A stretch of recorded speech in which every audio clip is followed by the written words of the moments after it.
Hey, welcome back. I'm your boo, Lady T, talking all things telecommunicating. And so I started recording in another video, and I had to put it on pause for a second, and it ended up cutting the video off completely. So I'm starting all over again, so I just want to make sure that I give my introduction again for anyone who's new to watching this, as well as if I just decide to upload this one by itself without the other video that I had already started recording prior to this. But I'm your boo, Lady T, and we're talking all things telecommunicating. We're talking the good, the bad, the ugly, the funny. And, oh, that rhymed. I like that.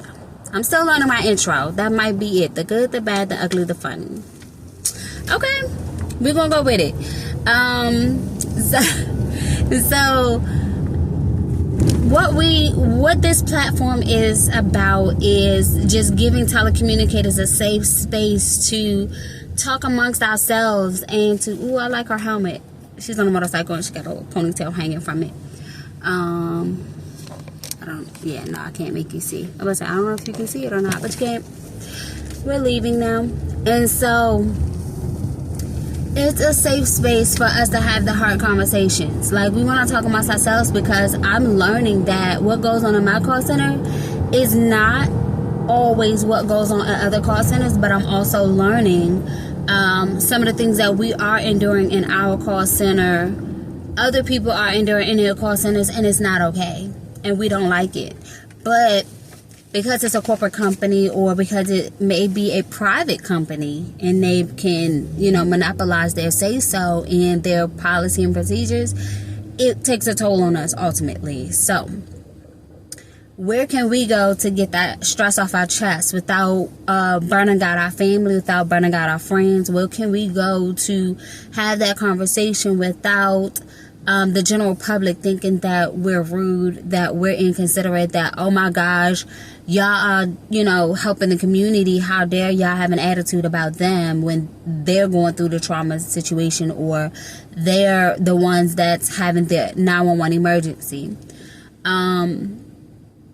Well, we're human too, and no one person, not even a therapist or a counselor, is built 100% to just constantly take let me not hit my chest. I'm learning how not to, make the noise around the mic. But not even a therapist or a counselor is built to be able to take all the negative, all the sadness, all the problems of their clients on a day-to-day basis without them themselves at some point needing a therapist for themselves, and them themselves needing an outlet to offload some of what they've been taking into their psyche and taking, into their notepad and stuff for the sake of their clients. So if a therapist needs a therapist, if a counselor needs a counselor, if a doctor needs a doctor, why don't EMTs and why don't firefighters and why don't police officers and why don't telecommunicators, call takers, need other call takers and other EMTs and police officers to be available for us when we are operating in the role of a civilian? Let's be clear, when I'm operating the role of a telecommunicator and I'm in the office and I'm clocked in and I'm, hey, how you doing? What's the address? Okay, great. But when I'm being who I am right now, I'm not a telecommunicator. I am a whole human being. I am my own person. I am Tiffany. I am Tiffany Nicole. I am Tiffany Nicole Greer. I am all of her. And her does not operate as a mom. Her is not operating as a daughter. Her is not operating as a sister. Her is not operating as a niece right now. In this moment right now, when it's just me by myself in my car with no other direct responsibility and demands around me asking for me, I am just me. And what does that look like for us as telecommunicators? Because, like I said, I just named all the different hats that any one person can wear. And sometimes that one person can wear multiple hats at the same time. Because when my husband is sitting in the car next to me, thank you, Jesus, in the name, I speak him up in advance. Whenever he gets here, when God bless him with my husband, I'm going to be operating as a wife. But if we have a kid in the back, then I'm now operating as me, but as a wife and as a mom, all within this environment, as they may be calling on me or asking something of me. And that's a lot in and of itself, to try to be three things in one. No human being can really successfully multitask at 100% on all things, even though I'm doing a really great job right now. Okay? So, I just want you to be mindful that you can't go everywhere to get your feelings and your thoughts and your emotions out. But I want this place to be one of the many that can be a healthy option for you if you so choose to partake in it. Okay? And I don't intend on having all the conversations by myself. I don't intend on having the conversations not necessarily geared to just being at work as a telecommunicator all the time. But this is the foundation of the platform. It's geared towards the stressors, the traumas, the triggers that we endure on a day-to-day basis. And then also being mindful of how they roll over into our personal lives. And what that looks like, how we can be mindful of it, how we can make a healthy compartmentalization of it, and know when to pick it up, when to put it down, when to coexist with it, you know? And so no one had the conversation with me. No one modeled it in front of me and showed me what it looked like and how it is managed. Because one thing I learned with Lisa Bevere, she did an example of a seesaw. And she was like, there's no such thing as work-life balance. Because once you're paying attention to work, life is waving like, hey, we need you back over here. But then once you try to pay attention to life, work is like, hey. But how many of us know that most times when we're home, we don't really want to be dealing with work. We don't want to balance work. And some people, when they're at work, we can't deal with home.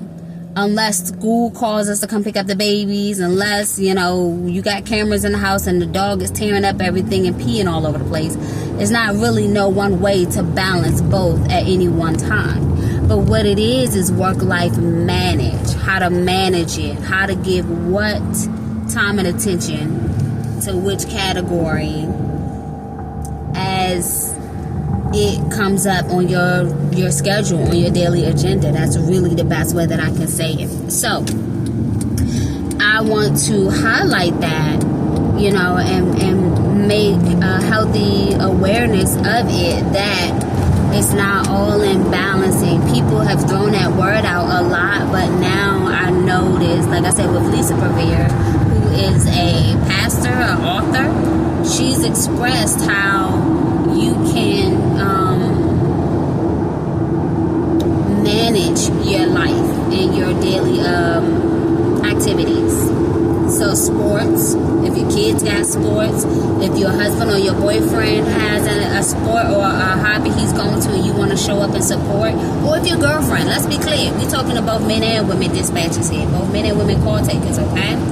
And if your girlfriend is going to an event and you want to show up for her, this is what that looks like, and how to add it into your regular schedule without being so overwhelmed with work, without being so triggered by the public, by people, by a lot of noise, that you can find a way to show up in a healthy way and not avoid all the activities because you can't do the crowd, because you can't do people in the public. Let's work on that, okay? So, I'm about to hit my chest. But I'm still on that journey right now. I am still knee deep into my recovery from a lot of things that I've endured in 2020. So I'm only 4 years post my trauma, 4 years post learning my triggers from the trauma, and then also learning a new word, which is PTSD, and that's compound post-traumatic stress disorder, which I inadvertently had. So let's go back to the beginning part of this video, which was based on, are you a good call taker? Are you a call taker and a dispatcher? Are you just a dispatcher only? What is your role at your call center? And I also broke it down for anyone who may be listening to this for educational purposes, for entertainment purposes, and you are not a first responder at all, then I wanted to know, do your call center do EMD, EFD, EPD? EMD, emergency medical dispatch. EFD, emergency fire dispatch. EPD, emergency police dispatch. What it is it's a software that is downloaded on the company's computer that they've chosen to implement as a part of their protocol for call taking, and it helps to just provide a more across the board way of taking calls. So that way, when you call 911, all of us have a standard uniform way of getting the information we need to process the call effectively without missing information, without asking too much of information we really don't need for the situation, and we can get help on the way quickly and effectively. So that's what EMD, EFD, EPD is. And where I'm located at, our dispatch center is separated. Our dispatch center has emergency medical dispatch in one call center, emergency city fire dispatch in its own call center, emergency police department has its own call center. So if you are ever in a certain part of North Carolina, you will call 911, and it's going to go to police first, and they're going to ask you, do you need police, fire, and medic, or medic?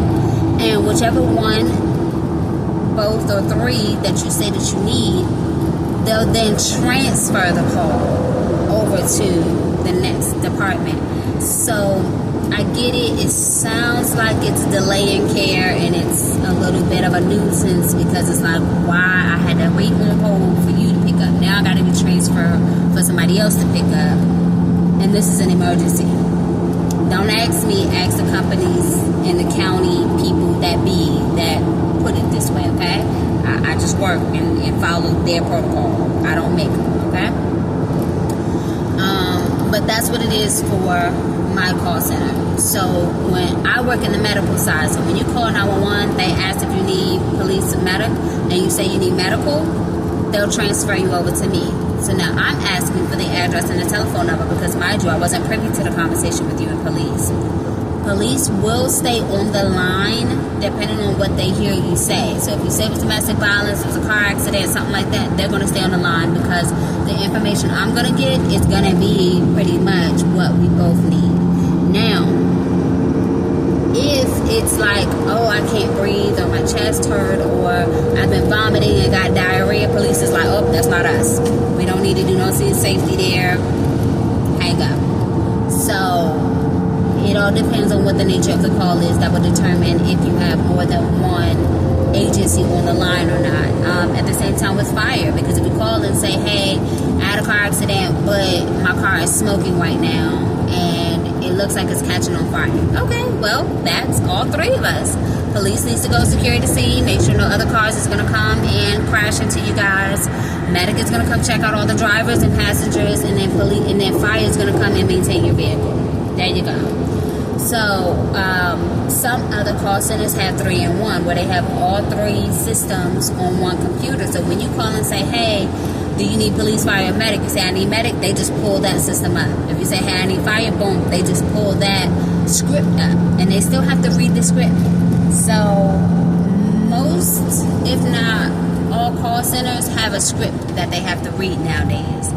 And that's just a way of keeping us professional. That's a way of keeping us on target with getting the necessary information we need to come to a determinate code of, is this really emergent, or is this minor emergent? And I say it that way because you getting your finger slammed in a car door is not the same level of emergency as someone who got lightheaded and fell backwards through a coffee table and their head is bleeding and they got glass sticking in the side of their neck. Sorry, but it may be emergent to you. Yes, your finger hurts. Yes, it's swelling up. Yes, it's changing colors. However, this person is bleeding, they're unconscious, and now their breathing may be compromised. Sorry, but we're going Delta for them. We're going to go Alpha for you. No lights and sirens for you. We're going to stop at all stoplights, stop at all stop signs, stop at all railroad crossings, and proceed cautiously to get to your thumb. This person over here, we need lights and sirens. Traffic need to move out the way. Time is of the essence. It's just, and I would hope that you could understand that. I hope, you know. So, and you're not going to know those other calls. It's not for you to know. You just know your situation. And your situation needs attention now. Respect. I respect it. I get it. Pain under any circumstances is not okay, because if you know my story from 2020, I totally identify with the need for removing the uncomfortableness of pain. So I'm with you. I'm with you. I promise you I am. Devil's advocate, though, I am still a telecommunicator. I am still a first responder, an EMT firefighter. I was a CNA in the hospital, ICU. I've worked in physical therapy, occupational speech therapy. I've done home health care. So I've had to tend to you at home after you've gotten discharged from the hospital. I've seen all walks of life in the medical field. So it's not too much that's going to surprise me or catch me off guard or make me change my mind in understanding the severity versus the minor severity of things. Now, staying on task, or staying on topic, should I say, when you get these calls as a call taker, no, asking if you're a dispatcher or if you're a call taker, but as far as I know, all call centers start as a call taker. You have to start taking the calls, start learning how to process the calls first and foremost, before you can ever be promoted to being a dispatcher. Dispatcher, you just strictly radio traffic to your cohorts in the ambulance, to your cohorts in the police cars, to your cohorts in the fire truck. You still have to learn how to process the basic call, get the address, the telephone number, what's the nature of the call, and then you make the decision, what resources are you going to send and how are you going to send them. Non-emergent, emergent, you know, all the things. So I want to talk to all of my call takers. I call you call takers because you're going to take your dispatcher's hat off and just keep your call taking hat on. And think within yourself, do your self-reflection. Are you really a good call taker? What makes a good call taker? That's probably the better question to ask. What is the details of a call taking, and what determines if you are a good call taker or not? And some of the things is listening. We have to talk because we have to ask questions, but while we're listening for the answers to the question, we're also listening for the things that you're not telling me, which is if I hear tires screeching off in the background, if I'm hearing what sounds like doors are closing, cabinets are closing, if you say you're in the house, but now I'm hearing the ding and the ignition startup of a vehicle, I'm just like, are you inside or are you outside? Are you in the house or are you now somewhere else? You know, oh, well, I'm getting in my car now because you're taking forever and I'm about to go ahead and leave. Okay.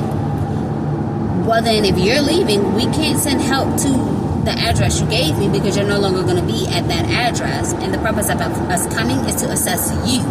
So if you are not going to be there, we either can cancel this call or you need to give us a specific address of where you are going to be so that we can know where to send help to.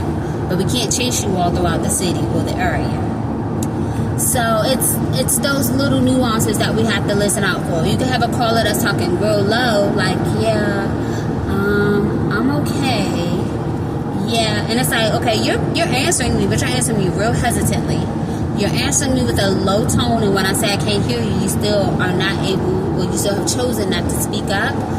That's letting me know that there's something within your immediate environment that is or may potentially be a safety situation. So with that being said, I need to now notify my partner to say, hey, I need you to get some reinforcements on the way because my caller is saying this, but I'm hearing that. That is also a skill that you have to develop because it's multitasking. It's hearing what she's saying because you need that answer to answer the EMD, the EFD protocol, but you also gotta have your mind kind of listening past that caller to hear the dog barking in the background. Well, why is the dog barking? Is there somebody else in the house with you? Is there somebody else around? You know, you have to be inquisitive. Not necessarily nosy, but you have to be inquisitive because that person cannot be giving you all the safety measures that you need to protect your fellow EMTs, EFDs that's about to be arriving on scene. And I'm sorry, but we can't send our resources into unsafe environments. We need to make sure that we make it home safely, but our cohorts make it home safely to their family and friends as well. So I do believe that that's one of the characteristics or traits that make up a good call taker. Another good technique that I had to learn, and I had to learn this, I want to say just within the last year or two. I definitely didn't have this skill when I first started, and I definitely didn't have it in 2020. Everything was out the window in 2020. I could care less. I really could. And as the sun is going down, I might need to wrap up this recording. But, because I have my little phone flashlight, but I've never tried it for this, so I don't know how it would do in my face while I'm driving, if it may be too bright as I'm on a dark road. But there's no time like now to try it, so yeah, I might need to check into that and see how I can add it to my phone before it gets completely dark so that I can know how it would look, how it would work or sound. I mean, well, I got the sound together with the microphone. Yay! As I was saying, I got a new microphone and I'm trying it out and I'm trying to see how it works, how it picks up my voice. And right now, while I'm driving, sorry truck, gotta do it. But while I'm driving right now in my car with the outside sound, I want to make sure that it can still record effectively. Alright, so let's see how we can implement this.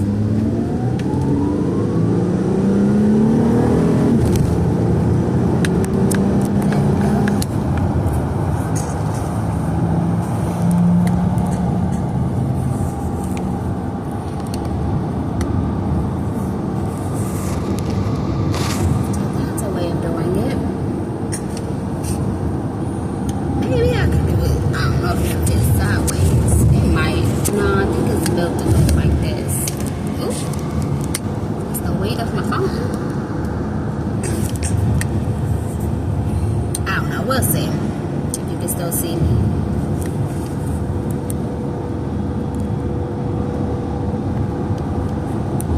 red button?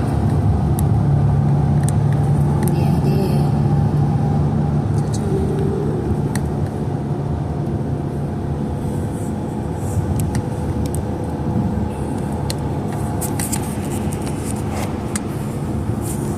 I don't know. We're going to figure this out. Well, I might just need to wrap this up. Or you don't mind watching me in the dark for right now. Let me see. That works.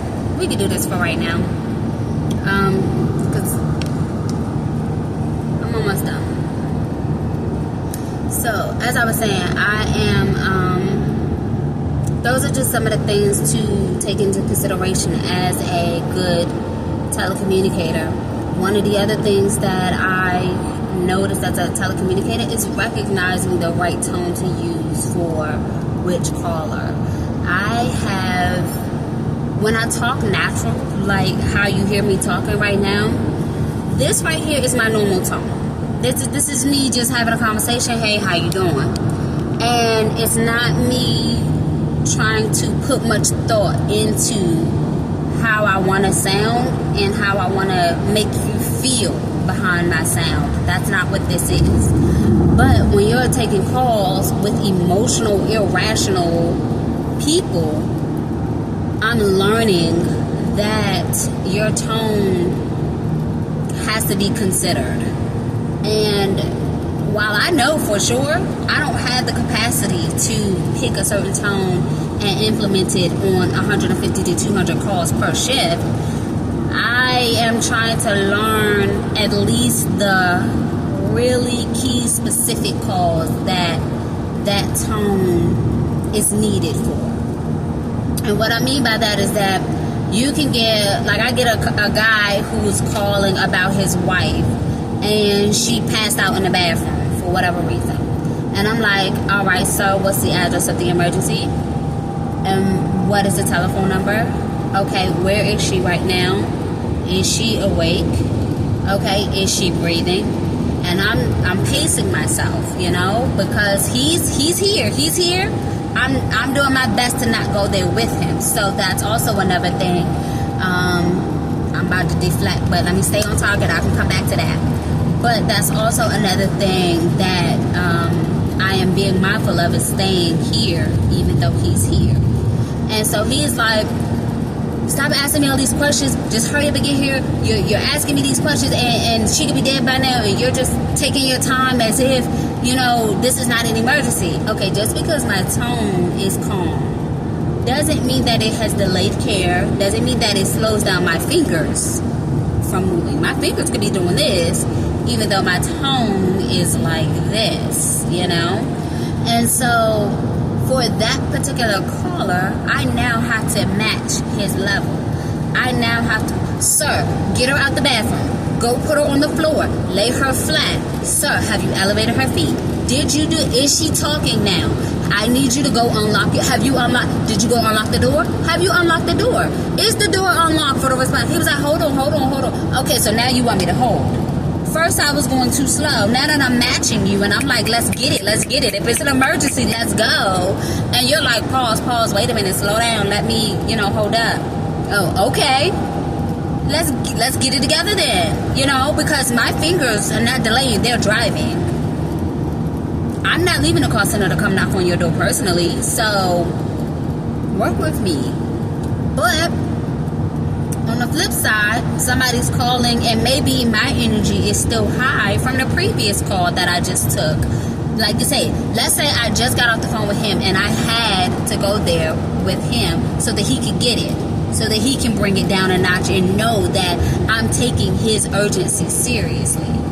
By matching his urgency, we're on the same page that his urgency is an emergency and I'm right there with you, sir. So now, on the back end, I get the next call. Well, what's the address of your emergency? Well, tell me exactly what happened.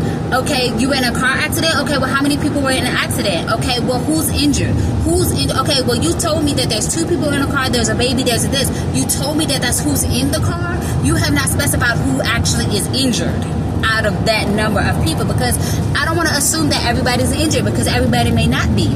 So let's be specific here. Who all is injured? How many people specifically is injured? So my medical units can prepare themselves as to what they got to get out of their medical kit, what do they got to get from the back of the ambulance in order to assess how many people potentially is injured on the scene. And they're like, well, wait a minute, you ain't got to be so rude about it. You ain't got to be snappy. Hold on, I'm about to tell you. Well, this tone for the other gentleman was just the tone he needed to know that I was taking his emergency seriously. Here it is, you on the other end is now getting offended because my sense of urgency is being rude. It's not being patient enough for you. It's not giving you time to process your thoughts to give me the answer that I'm looking for. So now I have to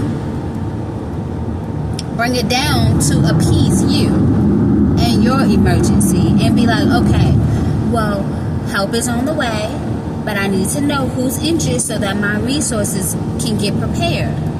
And they're like, okay, well, it's me, it's my mom. Mom, how are you feeling? Mom, you okay? Your neck hurt? Okay. My mom says her neck hurt. I know my back hurts. I'm not sure about the other car. Okay, are you able to talk to anybody in the other car? Can you see if they have any visible injuries? From the looks of it, it looks like they're holding their head, so it might...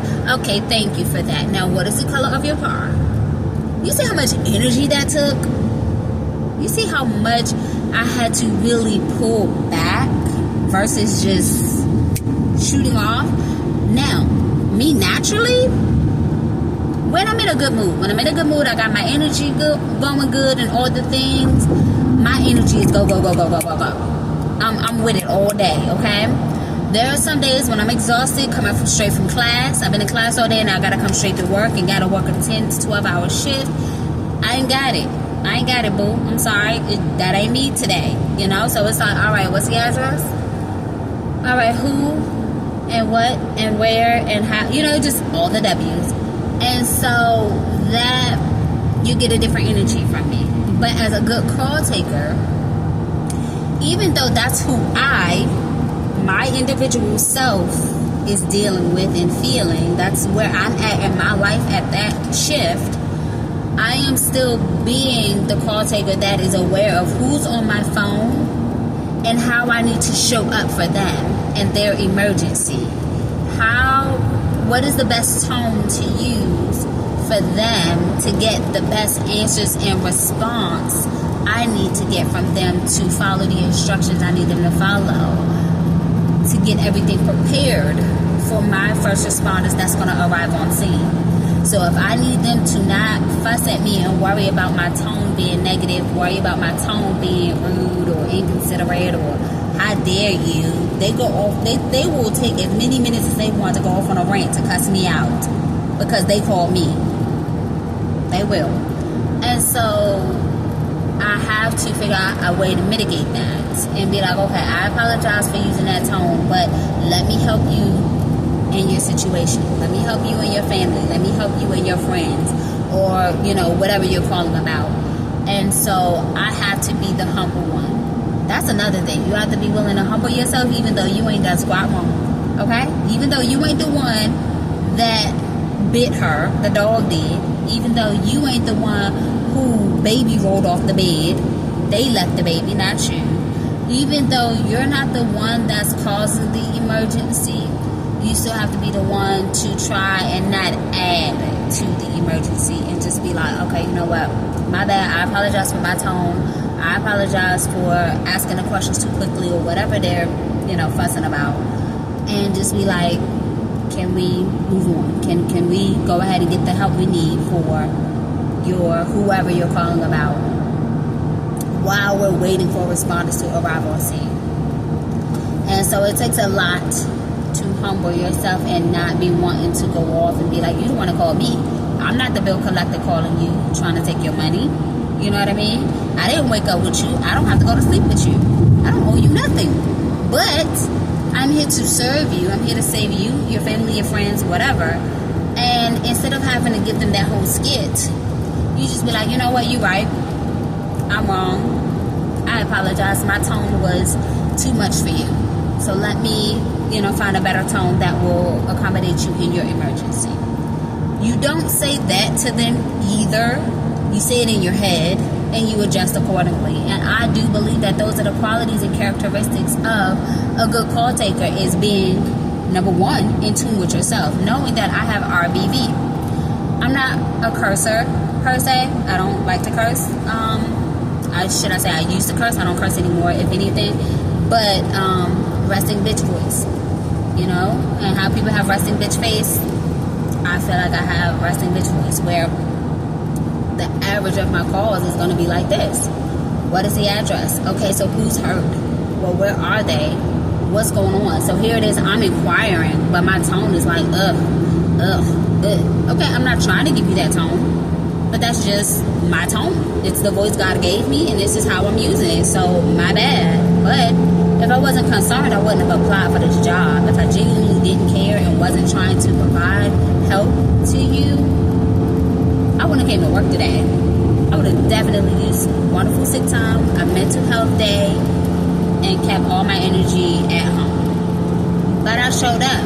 Number one, because I want a paycheck. Number two, because I don't feel like anything's wrong with me that I can't come and do my job effectively. It's just, you may not like my tone. And I'm sorry that God didn't give me a tone for you to like.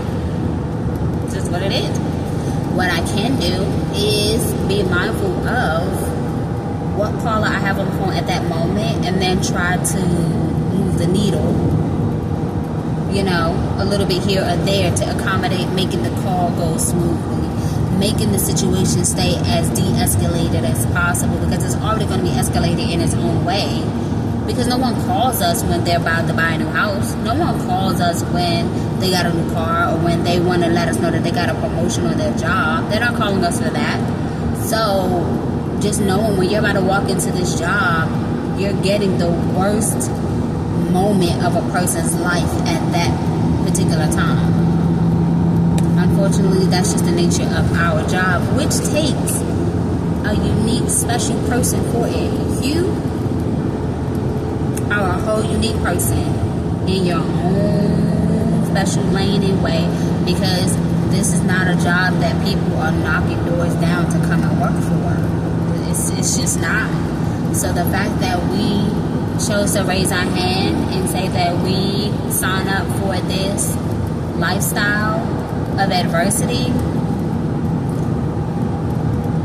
our elevator goes to a different floor. Let me just say that. It just does. Our elevator, it goes to the top. And I want to say it goes to the penthouse suite, okay? Because we're just above the average community, above the average society, when us making this decision to do and sign up for this job as first responders and as first responders. It's just what it is. So those are 3 key things. I'm gonna give you 5. And then I'm gonna go ahead and get off, and we can continue this conversation later on. If you have any that you can think of, I need you to please put it in the comments down below.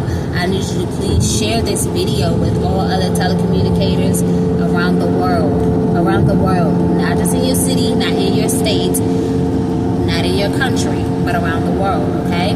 So go ahead and like this video. I need you to like it, because I like it. I like me. I like what we do. So if you like anything pertaining to all of the things, why not like the video? Like it, okay? And tell everybody else to like it too, because we're likable. If you didn't like it, you wouldn't call us. How about that? You know? When you don't like something, you don't go back to it. So if you didn't like it, you wouldn't call us. Now, subscribe. Why not? I want to be able to go live on YouTube, and I can't go live on YouTube until I get a certain number of subscribers. So I need you guys to subscribe so that I can go live on YouTube. And I would like you guys to subscribe just so that I can know that there's strength in numbers. I know the statement, there's strength in numbers, but I want to see the strength show up in our community by the number of subscribers that I'm getting on this platform. I don't know of any other platform for dispatchers, for their mental health, for their personal health, for their spiritual health, for their physical health. So if you do know of some, share it, because I don't mind networking and building a community with them. But in the meantime, God had me to start my own right here. So if you come across this video, if you come across this timeline, it's not by accident. It's not by happenstance. It's not a fluke of the algorithm system, because I'm just getting started. I promise you, I'm just getting started. So if you're seeing this, it was meant for you to see it. Okay? No such thing as coincidence. And we're going to go ahead and move forward now that I've given you my spiel of like, subscribe, share, subscribe, and like. Yeah, you like that, didn't you? And so, first thing first, being a good telecommunicator is knowing yourself, knowing who you are, knowing how you operate, knowing what your temperament is, knowing what your energy level is when you're showing up in the room, how tired you are for the day, knowing what your capacity is for that day, knowing what your cup, where your cup level is, you know, and what you can take and tolerate, okay? Because if your cup is here, you probably can tolerate a few attitudes, you can tolerate a few curse outs here and there. But if your cup is already full from your kids, from your significant other, from the drivers on the road on your way getting to work, and you know you ain't got much room for these 150 to 200 calls you about to take, you're going to have to be intentional about processing these calls a little bit different to reserve your energy and to reserve your temperament from matching theirs, okay? So number one is knowing who you are, showing up as for that day. Number two, knowing your caller. Getting a gauge for all the different type of callers that you've come across from day to day, from shift to shift, and putting them into categories and knowing which caller this is. Is this the panic caller? Is this the entitled caller? Is this the caller that's going to make you work extra hard because they don't know nothing? That's the nosy, uninformed, unhelpful caller. Know which caller you're getting and knowing how you're going to have to handle them to get this call processed effectively and in a timely manner. So, as you are learning your caller, number three, you're now knowing the arsenals you're going to have to pull out of your bag in order to implement for this call, which means I might need to tailor my RBV a little bit and soften it for them, or be a little bit more assertive for them. I might need to know how to listen out. I got to pull out my listening skills for the next caller, because I'm hearing a little bit extra than what they're leading on to give me, and because they're now leading with this key information, and I have to now kind of investigate and pull this stuff out of them so I can update my resources effectively. It's just some of the tools in your arsenal you're going to have to be able to pull out as you see fit that you need to, depending on the call that you're taking. And so I think that is a good skill, or knowing what's in your arsenal. Knowing what's in your arsenal and knowing when to pull what out for what call. That's number three. Number four is,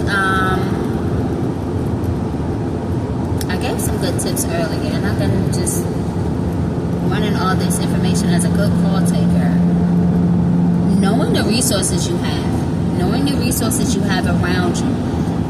Which one of the resources is knowing your shift that you're working with, because like, if you know, like I know, I don't mesh with everybody on every shift. And there's some shifts that I have more people I mesh with than not.